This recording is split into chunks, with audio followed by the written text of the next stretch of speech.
छठी मैया बीतत सावन महीनावा हो कि भादव के लागते हो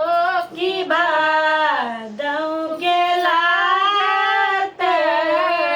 हो सासु हमहु करबै छठी बरतिया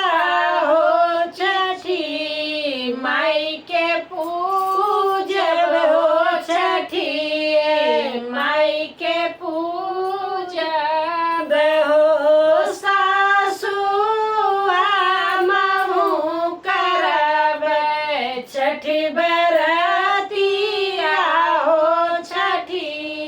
माई के पूजब छठी माई के पूजब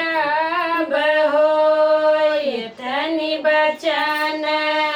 सुनि सासु हो तबहु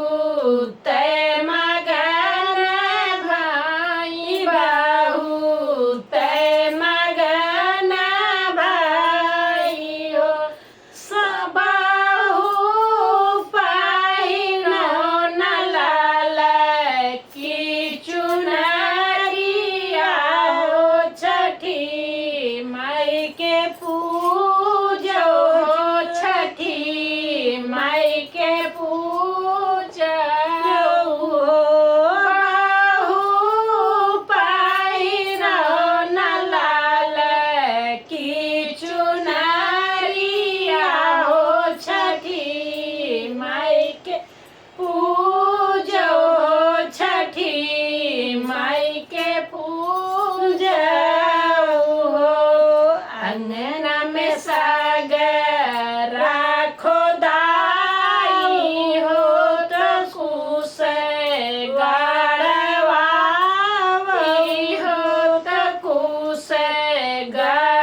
के पूजब हो छठिए माई के पूजब